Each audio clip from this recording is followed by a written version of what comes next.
सत स्वरूप आनंद पद ने अंचर निज नाम। महाराज ने कहा है सत्य स्वरूप क्यों न्याव है, जो सदा रहे वो सत्य। सत्स्वरूप उसका नाम क्यों है, जो सत्य है, जिसका त्रिकाल में नाश नहीं होता। अब वो सत्य क्या है और सत्य कहाँ है? सत्य घट में है, सत्य बाहर है। किसका स्वरूप सत्य है? फिर बात आती है आनंद पद की। आनंद कहाँ है और ये कौन सा आनंद है जो बाकी सभी आनंद से अलग करता है? क्योंकि हमने विषयानंद का अनुभव किया, मायानंद का भी अनुभव किया, ब्रह्मानंद का भी अनुभव कई कर रहे हैं। फिर ये आनंद पद कौन सा है? और फिर तीसरी बात है ने अंचर। उस सत्स्वरूप आनंद पद में जिनके घट में नियंचर जगेगा वही जा सकेगा। अब नियंचर क्या है? नियंचर ही निज नाम है। निज कहते हैं स्वयं के लिए, नियंचर हमारा ही नाम है और हमारी ही आत्मा सत्य है। हमें हमारे ही स्वरूप में जाके मिलना है।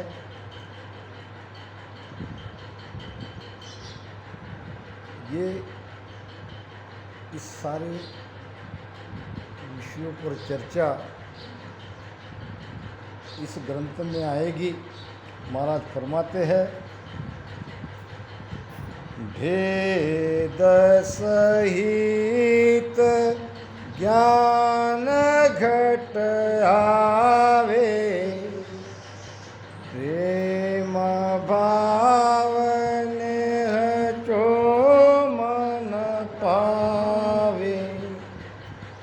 मोक मिलन की यही उपाय, दूधी नहीं शिष्ट में भाई। भेद सहित ज्ञान घट आवे, प्रेम भाव निहचो मन पावे। मोक मिलन की यही उपाय, दूजी नहीं शिष्ट में भाई। मोक्ष किसे कहते हैं? क्या है मोक्ष की परिभाषा? मोक्ष का अर्थ है बंधन से मुक्त होना। बंधन में कौन बंधा है? बंधन में बंधा है ये जीव। बंधन है त्रिगुणी माया का। फिर बाद में तो बहुबंधन ये जीव के पीछे बांधने वाले लग गए। बहुबंधन से बंध गया एक बिचारा जीव। फिर तो बंधन ही बंधन है। मुख्य बंधन है त्रिगुणी माया का, रजतम सत्व का।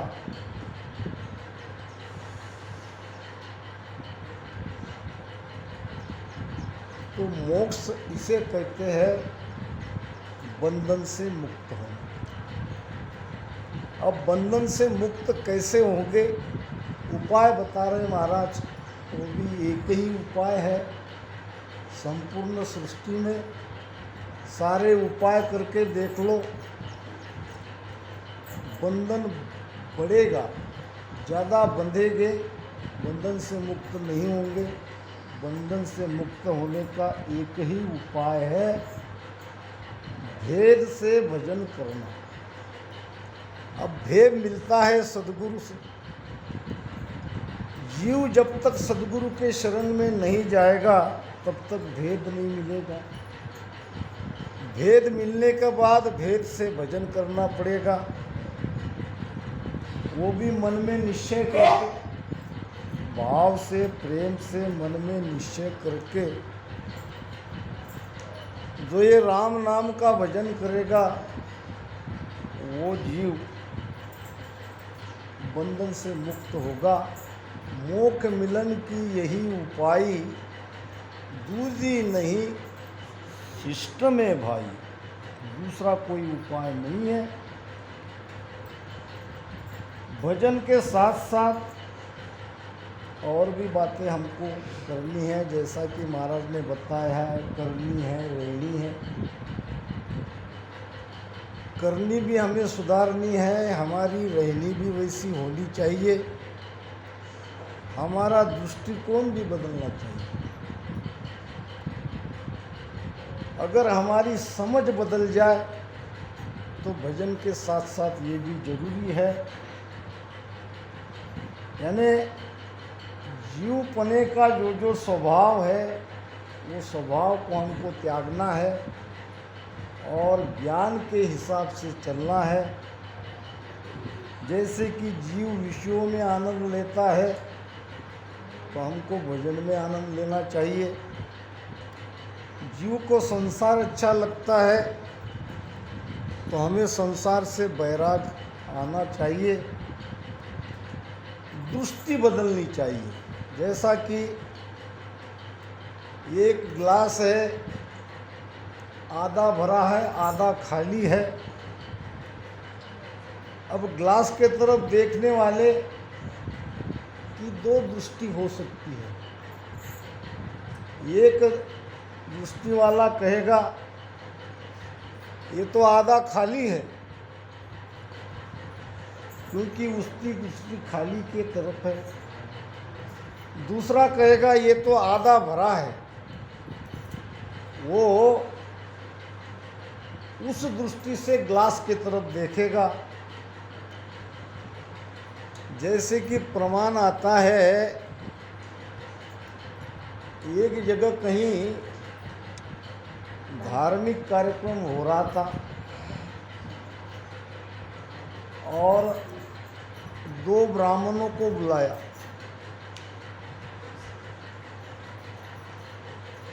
दो तीन दिन का वो कार्यक्रम चल रहा था। अब ये दोनों ब्राह्मण जाते थे और वो जो भी वहाँ कार्यक्रम करना था धार्मिक वो करके आते थे। आखिरी दिन आ गया, कार्यक्रम संपन्न हुआ, विदाई हुई, दोनों आ गए। रास्ते में कोई व्यक्ति खड़ा था, एक पंडित बहुत दुखी, उसके चेहरे पे दुख ही दुख दिखाई दे रहा था, और एक बहुत खुश था। पहले उस जो दुखी दिखा था उसको पूछा कि भाई तुम तो कहीं कार्यक्रम करने गए थे और इतने उदास किए, क्या तुम्हारा सम्मान नहीं हुआ? उसने कहा हुआ। भोजन प्रसाद की व्यवस्था ठीक नहीं हुई, यानी तुम्हें अलग और तुम्हारे साथी को अलग। कहने लगे नहीं, कोई मान सम्मान में कमी, उनका ज़्यादा किया तुम्हारा कम किया, ऐसा कुछ? वो कहने लगा नहीं। दान दक्षिणा में कोई कमी, उनको ज़्यादा दिया तुमको कम दिया, ऐसी कोई बात? वो कहने लगा नहीं। फिर इतने नाराज क्यों? और तुम्हारा साथी इतना आनंद में क्यों? तो कहने लगा जिसके यहाँ वो कार्यक्रम था वो बड़ा धनवान सेठ था। ऐसा लगा कि हजारों रुपए, कम से कम 1100 रुपये तो हमें देंगे ही देंगे। और टिकाया उसने 500 रुपये। आशा लेके गया था 1000 की, 1100 की, मिला 500, इसलिए थोड़ा नाराज हूँ। अब दूसरे को पूछा, भाई तुम इतने खुश क्यों? उसने कहा बाकी तो सब बातें मेरे साथी ने बताई दी, दोनों को बराबर उन्होंने सब दिया, फिर ये तो 500 रुपये लेके नाराज है और तुम 500 रुपये लेके खुश क्यों? तो कहने लगा सेठ तो बड़े धनवान है मगर कंजूस है, 100 रुपये भी दे दिए तो बहुत बड़ी बात है और उसने दिए 500, इसलिए मैं खुश हूँ। कहने का मतलब हमारी खुशी, हमारा आनंद, हमारा दुख हमारे सोचने के ढंग पे है। तो हम जीव के ढंग से सोचते जाएंगे, जीव के ढंग से ही हमारा व्यवहार रहेगा, तो हम मुक्त नहीं होंगे। ये भी इनके साथ में जोड़ना पड़ेगा। हमारा जीवन भी एक राम सिंह का जीवन जीना है, जीव के भाव से हमें नहीं जीना है। ओ तो जीव ब्रह्म सुन होई, या को पकड़ सके नहीं कोई, सब ही कर्म जीव साया, सुख के काज जगत हो भाया। महाराज फरमाते हैं वो तो जीव ब्रह्म सुन होई। ये जीव क्या है? ये जीव ब्रह्म ही है। जीव ब्रह्म से ही आया है। जीव ब्रह्म सु आविया, जीव ब्रह्म ही हो। चेतन अंश जीव अविनाशी। गीता भी कहती है मनोवांसे जीव लोका, जीव भूता सनातना। यानी जीव ये ईश्वर का अंश है। वो तो जीव ब्रह्म सुन होई। अब याकू पकड़ सके नहीं कोई। जब ये जीव ब्रह्म है तो जीव को तो किसी ने पकड़ना नहीं चाहिए, मगर हम तो देख रहे हैं जीव तो बंधन में आया। जीव कर्म के कारण बंधन में पड़ा। अब ये बार बार कर्म कर रहा है और बार बार ये बंधन में पड़ रहा है। अब बंधन से निकलने का कोई उपाय नहीं है। तो जीव अगर ब्रह्म है तो जीव को कर्म ने कैसे पकड़ा? ये संचित प्रारब्ध क्रियमान 3 कर्म जीव के पीछे लगे हैं।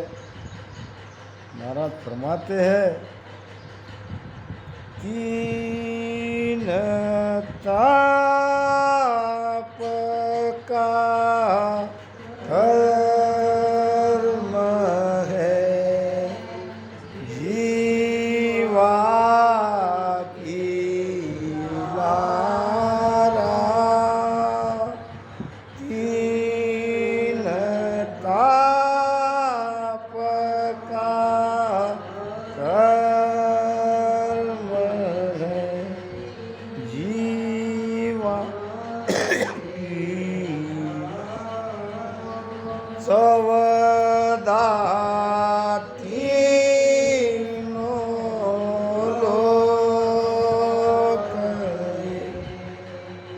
कर्मावस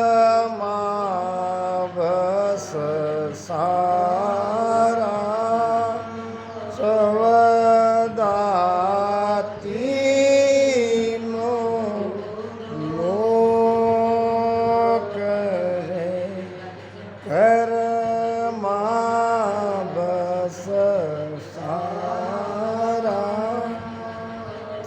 कर्म भी है तो 3 ताप भी है, आदि व्याधि उपाधि। 3 ताप और 3 कर्म में ये जीव बंधा हुआ है। तो इन 3 तापों ने और 3 कर्मों ने जीव को कैसे पकड़ा और क्यों पकड़ा? हम सब कहते हैं कि कर्म के कारण ये जीव सुख दुख भुगत रहा है। बात सही है। कर्म क्यों हुए, कर्म कहाँ हुए? कर्म यहाँ कर्म वहाँ कियो, या यहाँ आया किया, या ने कर्मी चल आया, कोण सा कर्म कीणी ने लागो, तो काल कीणी ने खाया हो। संतो अरत करे सो पूरा हो। संतो अरत करे सो पूरा। सार शब्द को नहीं रे पिछाड़े, सार शब्द को नहीं रे पिछाड़े, रहे मोक सु दूरा हो। संतो अरत करे सो पूरा। अब ये जीव ने कर्म कहाँ किया? वहाँ किया, यानी जहाँ से वो आया वहाँ कर्म किया, या यहाँ आए किया, या जब उसने शरीर धारण किया तब किया? अगर वहाँ किया तो बिना कर्म से वो कैसे शरीर धारण किया उसने? कर्म वहाँ किया या यहाँ आए किया, या नेकर्मी चलाया, या ये जीव वहाँ से नेकर्मी आया? अब कौन सा कर्म किणने लागे और काल किसी ने खाया? ये काल ही तो कर्म है। अब ये काल खाता किसको है? जीव को अगर खा लिया तो जीव दोबारा जन्म कैसे लेता है? काल खा रहा है श्वासा को। 21,600 श्वासा हमारी रोज की कब हो रही है? ये काल के मुख में चली गई। जो भजन किया वो जीत गया। अगर भजन नहीं करते हैं तो ये सब काल ने खा लिया। सब ही कर्म जीव इन साया। ये जो कर्म लगे हैं सब जीव के आधार से लगे हैं। जीव के अंदर कर्ता भाव होने से कर्म लगे हैं। अगर जीव के अंदर भजन करते करते कर्ता भाव मिट जाए तो दोबारा कर्म नहीं लगेगा। अब ये कर्ता भाव आने से, मैं का भाव आने से, अपना अलग अस्तित्व ये जीव मानने से ये कर्म इसको लगते गए, और लगे हुए कर्म को ये भुगतने के लिए बार बार आता गया। अब क्यों आया, किसने भेजा, क्यों भेजा, ये भी महाराज ने बताया है। आद पुरुष हंस बिछड़्यो, आद पुरुष हंस बिछड़्यो, क्या पाप पुण्य किया, कीड़ा आधार गर्भ में आयो, कीड़ा आधार गर्भ में आयो, या ताड़ कीड़ी ने दिया हो, संतो अरत करे सो पूरा, संतो अरत करे सो पूरा, सार सबद को नहीं रे पिछाणे, सार सबद को नहीं रे पिछाणे, रह्यो मोक सु दूरा हो, संतो अरत करे सो पूरा, हो संतो अरत करे सो पूरा। महापुरुषों के अगाध वचन है। सार शब्द को नहीं रे पिछाने, रहे मोक्ष दूरा। अब सार क्या है, शब्द क्यों कहा है? भक्ति का सार है स्वयं की अनुभूति करना, स्वयं को पाना, स्वयं के आनंद में स्थित होना। जब तक हम इस स्थिति में नहीं पहुंचेंगे, आनंद पद में नहीं जाएंगे। रहे मोक्ष दूरा। संतों के वचन, वाणी जो बनी है,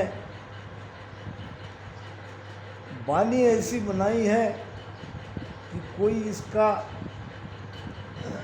ज्ञान पढ़कर, ज्ञान के द्वारा संत बनकर इसका अनुचित लाभ ना ले। इसलिए ये सार गर्भित वाणी, ये रहस्य भरी वाणी शेर में समझाइए, सारी बातें खुदी नहीं की है। और जो भेदी है, जिसकी आत्मा परमात्मा को मिलने के लिए तड़प रही है, वो तो ढूंढ ही लेगा। सब कहते हैं 10वें द्वार के बाहर ऊपर धुन सुनो। अब जहाँ सूरत नहीं जा रही है, सुनेंगे तो हम सूरत से ही। तो ये कैसा आनंद पथ, जहाँ लग सूरत में जाए, महाराज कहते हैं। तो जिसको जैसा समझ, जिसको जैसा ज्ञान, जिसको जैसी अनुभूति, वैसा वैसा ज्ञान कहा। तो इसीलिए महाराज ने सारी बातें सेन में कही है, और भी संतों ने कही है। कबीर साहब ने भी फरमाया है कस्तूरी कुंडल बसे मुर्ग फिरे बनमाई, ऐसे घट घट साइया अज्ञानी न जानत नहीं। हिरण के मुर्ग में कस्तूरी रहती है और वो कस्तूरी सी खुशबू सूंघ के वो मदमस्त हो जाता है, बेभान हो जाता है और बन बन जंगल जंगल उसे ढूंढता है, मगर वो कस्तूरी जिसकी खोज में वो ढूंढ रहा है वो तो उसके नाभि में है। यही हाल हमारा है। हम परमात्मा को ढूंढने जा रहे हैं, परमात्मा बाहर नहीं है, परमात्मा हमारे घट में है, परमात्मा हमारे आत्मा में है। ये कोई बहुत धनवान सेठ था और उसने एक बहुत बड़ा मंदिर बनाया और मंदिर बनाने के बाद भी काफ़ी धन उसके पास था और मंदिर की व्यवस्था के लिए या अपने आने वाली पीढ़ी के लिए बहुत सारा धन सुरक्षित जगह छिपा के उसने रख दिया और मंदिर में एक तख्ती लटका दी। तख्ती पे लिखा था, दिवाली के दिन दोपहर 12 बजे मंदिर के कलश में 25,000 स्वर्ण मुद्राएं, 25,000 उस जमाने की स्वर्ण मुद्राएं सुरक्षित रखी है और लिख के रख दिया। सेठ जी धाम पधार गए। अब लोग मंदिर में आते थे, दर्शन करते थे, जाते थे, लिखा हुआ पढ़ते थे, चले जाते थे। हमें क्या है तो है, अब जिसका है उसी को मिलेगा। अब समय बदल गया,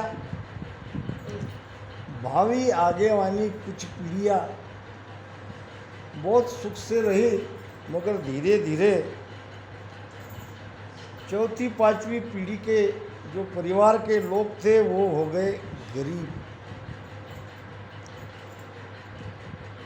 अब गरीब होने के बाद उन्होंने एक दिन बैठ के विचार किया कि हमारे जो पूर्वज थे जिन्होंने ये मंदिर बनाया है उन्होंने तो काफ़ी धन छोड़ा है, ऐसा लिख के भी उसने लिखित कह के चले गए हैं, लिख के चले गए हैं। तो क्यों न हम मंदिर में धन को खोजे। है तो मंदिर में लिखा भी है कि दिवाली के दिन दोपहर 12 बजे मंदिर के कलश में 25,000 स्वर्ण मुद्राएं सुरक्षित रखी है। अब लिख के छोड़ा है तो बात तो सच होगी, क्यों न कोशिश करें। विचार आया कि लोग क्या कहेंगे, मंदिर को बांधते हैं, मंदिर को कोई तोड़ते थोड़ी है। मगर परिस्थिति विकट थी और सबने निर्णय किया और मंदिर को गिरा दिया। पूरा मंदिर नेस्त नाबूद कर दिया, ईंट से ईंट निकाल दी, सारा कलर देख लिया, एक पैसा कहीं नहीं मिला। अब इधर लोग परेशान, मंदिर गया, इधर धन के लाभ के लिए मंदिर को तोड़ा था, धन भी नहीं मिला, बदनामी दूसरी। अब क्या करे। एक दिन कोई संत आए गांव में और संत ये वार्ता संतों के कान तक पहुंची। संत वहाँ गए और उनको समझाया कि तुम्हारे पूर्वज ने जो लिखा था वो सही था, धन तो है, तुमको मंदिर को तोड़ना नहीं चाहिए था। अब क्या करें, हमने तोड़ दिया, बताओ क्या उपाय? उपाय है, दोबारा मंदिर को बनाओ। अब जिसको तोड़ा उसको दोबारा कैसे बनाए, कहाँ से पैसे लाए? अगर तुमको धन चाहिए तो मंदिर बनाना पड़ेगा। अब मरता क्या नहीं करता। अब कुछ धन उस संत ने भी अपने भक्तों के द्वारा दिलवाया और कुछ इन्होंने इधर उधर करके दोबारा मंदिर खड़ा किया जैसे कि तैसा। अब मंदिर बांधने के बाद कहा कि अब बताओ कहाँ है धन? लिखा है उसी दिन मिलेगा। लिखा क्या है? दिवाली के दिन 12 बजे। अब दिवाली आए तक रुको। अब परेशानी और हो गई। लोग कहने लगे वहाँ पैसा काहे का मिलेगा? संतों का काम है मंदिर बनवाना, मंदिर बनवा के चले गए, अब नहीं मिलने वाला कुछ। मगर दिवाली के पहले संत आए तो आशा बंधी, उम्मीद जगी। कहा महाराज बहुत कृपा करी, आप आ गए, अब बताओ जल्दी कहाँ है? 25,000 80 रुपया जो लिखित है, एक रात रुको, कल दिवाली के दिन दोपहर 12 बजे तैयार हो जाओ, धन मिल जाए। दिवाली आ गई, 12 बज गए। कहा कि कूदल लाओ और टोकरे लाओ, मजदूर लाओ और मैं जहाँ कहता हूँ वहाँ खोदो। 12 बजने दिया और कलश की छाया जहाँ जमीन पे पड़ी वहाँ खोदने लगाया। थोड़ी सी कोशिश में वो धन मिल गया। कहने का मतलब वाणी में ये अनमोल धन है, मगर हम समझ नहीं पा रहे।